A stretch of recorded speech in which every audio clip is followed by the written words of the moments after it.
নমস্কার বন্ধুরা, কেমন আছেন সবাই? ঈশ্বরের কাছে সকলের মঙ্গল কামনা করে আরেকটি নতুন ব্লগ নিয়ে চলে এসেছি। ছেলেকে আনতে এসেছিলাম, ফিরে যাচ্ছি। গিয়ে এখন রুটি আর তরকারি করব রাতের। আজকে আর দুপুরবেলা তরকারি করে রাখা হয়নি, তাই রুটি আর তরকারি করব গিয়ে।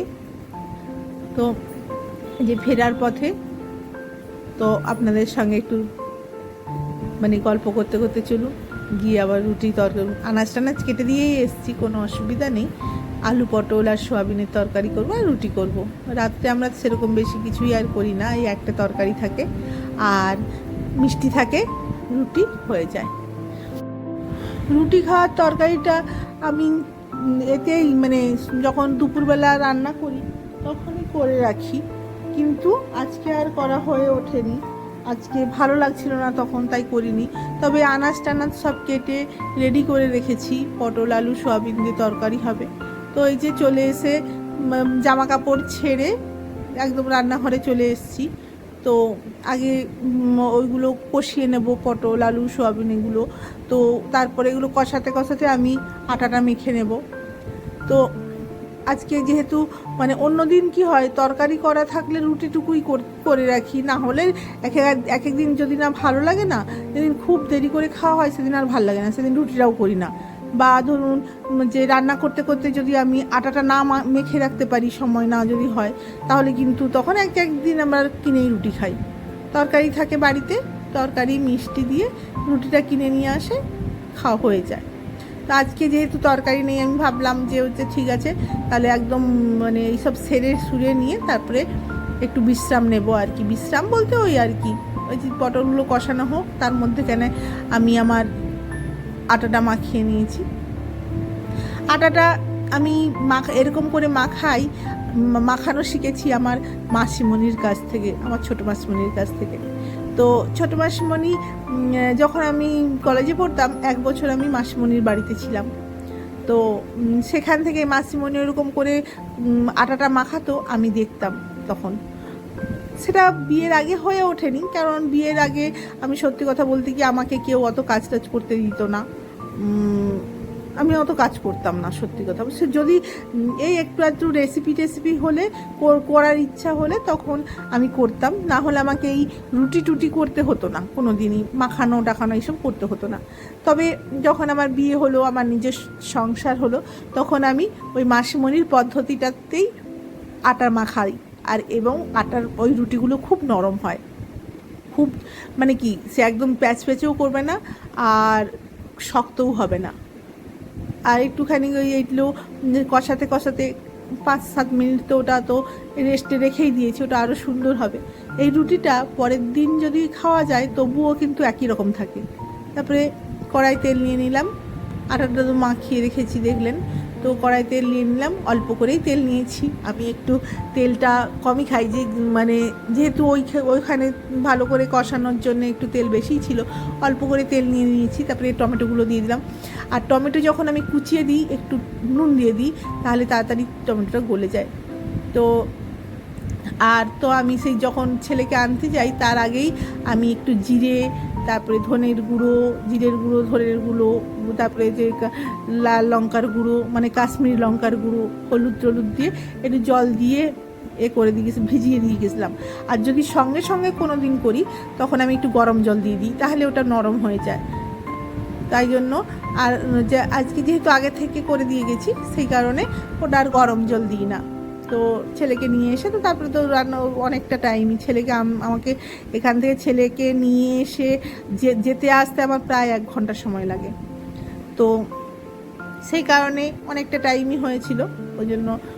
আর এরকম করে মশলাটা দিলে কি হয়, যে মশলাটার কিন্তু অন্য স্বাদও হয় তরকারিটার। আর সেই সঙ্গে সঙ্গে গুঁড়ো মশলা দিলে না, অনেক সময় দাঁতে লাগে, আর এটাতে লাগে না। কাঁচা লঙ্কা দিয়ে দিলাম, তারপরে কষানো আলু সব একসঙ্গে দিয়ে দিলাম।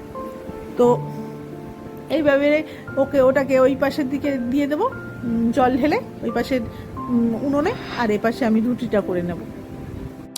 অনেকেই বলেন রুটি নাকি তাদের শক্ত হয়। আসলে রুটির মাখানোর ওপরে, আটাটা মাখানোর ওপরে রুটিটা নরম বা শক্ত হয়। আর সবচেয়ে বড় কথা, বেশি জল দিলেও কিন্তু বেশি যখন আটা দিয়ে রুটি বেলা হয় সেটাতেও কিন্তু অনেক সময় রুটিটা শক্ত হয়ে যায়। ওই জন্য আমরা দোকান থেকে যখন রুটিটা নিয়ে আসি গরম গরম খেতেই ভালো লাগে। ওরা কিন্তু যখন আটাটা মাখায় কেমন একটা মানে জল মানে হাতে লেগে যায় সেরকমভাবে ওরা মাখায়।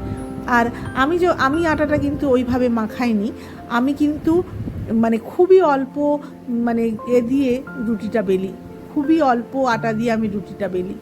তো সেই কারণে আমার রুটি মানে পরের দিন কেন, যদি ফ্রিজে রাখা হয় 3 দিন পরেও এই রুটি একই রকম থাকে, ভালো মানে কোনো খারাপ হয় না। শীতকালে অনেক সময় হয় হয়তো রুটি বেশি হয়ে গেল, তো মনেই থাকলো না পরের দিন খেতে, সেটা হয়তো 2-3 দিন পরে তখন মনে হলো। ফ্রিজেই রাখা থাকে কিন্তু সেটা যখন আমরা খাই মানে শক্ত হয় না। আর আমি একটা একটা করেই রুটি ভাজি, তো তাড়াতাড়ি হয়ে যায় বলে, আর রুটিগুলো ফুলেও, তো যে ওই কারণে আমি রুটিটাও মানে এইভাবে করি। আর এতে কি হয় দেখুন কেমন সুন্দর ফোলে। অনেকেই এরকম করেন কিন্তু আমি জানি, এটা আমার বোনের কাছ থেকে শেখা, আমার মেজো বোনের কাছ থেকে। আমি আগে এরকম 4টা-5টা করে করতাম, কিন্তু এখন আমি এটা দেখলাম যে একই সময় লাগে, বরং তাড়াতাড়ি হয়, এবং রুটিগুলো প্রত্যেকটা রুটি কিন্তু ফোলে, আর রুটিগুলো সেরকম নরমও হয়। আর সত্যি কথা বলতে কি, আমি ওই যে অনেকে এরকম করে লাফিয়ে রুটি তো উল্টিয়ে নেন, আমি পারি না, আমি আমাকে হাত দিয়েই করতে হয়। তো আর এখানে আমি হাত দিয়ে ইউজ করি, আবার কে খুন্তি নিচ্ছে এই করে, মানে অলসতা আর কি, ওই খুন্তিটা নিতে অলসতা, এই আর কি। আমি ওইরকম হাত দিয়ে উল্টিয়ে নিই, কোনো অসুবিধা হয় না, হাতে আমার কোনো কিছুই লাগে না। তো আমার রুটিগুলোও যে ওপাশে আমার তরকারিটা হয়ে গেছে, দেখলাম একটু পরে দিয়ে দিয়েছি গরম মশলা। আমার না টানে টানে কাজ করতে ভালো লাগে, কিন্তু একটু যদি বিশ্রাম নিতে বসে যাই, মানে একটু হয়তো ভাবছি একটু বই পড়ি বা একটু মোবাইল দেখি, এরকম যদি করতে বসে যাই না, ব্যাস তাহলেই হয়ে গেল। তাহলে আর সেদিন কী যে অবস্থা হয়, এইটুকু কাজ করতেই তখন না অনেক মানে মনে হয়, কষ্ট মনে হয়। আর আমি তো বললাম আগে থেকেই এটা করে রাখি তরকারিটা, এই যে রুটিটুকু করতেও আমার তখন কষ্ট হয়, এরকম মনে হয়। ওই জন্য কী করি, আমি টানেই সব রুটিগুলো করে নিই। আর তবে আমি আগে থেকে কিন্তু ময়দা মাখিয়ে মানে আটাটা মাখিয়ে রাখি, না হলে তখন তো হয়তো একটু দেরি হলেও সে তো 10-15 মিনিটের কাজ, 8টা রুটি করবো আর কতক্ষণ এমন লাগবে। তো সেই কারণে আমি না আগে থেকে যে আটাটা মাখিয়ে রাখি, আর যদি না যেদিন মাখিয়ে রাখি সেদিন আমি বলে দিই চ্যাটার্জিকে যে হচ্ছে রুটি কিনে নিয়ে আসবে, আমার আর সেদিন ভালো লাগে না। আর এই যে টানে টানে একবারে কাজ সেরে টেরে নিলে কি হয়, দিয়ে তারপরে চুপচাপ যাই করি, তখন আর কোনো অসুবিধা থাকে না, তখন আর কোনো টেনশান থাকে না। আর না হলেই ব্যাস একটু যদি মানে বিশ্রাম করতে চলে এসেছি বা বই পড়তে চলে এসেছি, তাহলেই ব্যাস। আর আমি যেহেতু আমার এটা মানে ফেসবুকে কৃষ্ণা চ্যাটার্জি আইডিসের প্রোফাইল, মানে কোনো পেজ নয়, তাতে আমি কবিতা টবিতা লিখি, আমার মোটিভেশনাল সেটা চ্যানেল, মানে সমস্ত মোটিভেশনাল যে করি, রিলস বানাই। তবে সেগুলো শুধু ভিউয়ার্স জোগাড় করতে নয়, কিন্তু আমি ওইভাবেই আমার মানে জীবনযাপনটা করি আর কি। সেই কারণে আমি যেটা নিজে পারবো না সেটা আমি কারোর উপর চাপিয়ে দেবো না। আমি যদি নিজেই না পারি তাহলে আমি কি করে সেটা অন্যকে বলবো, সেটা বলাটাও ঠিক না।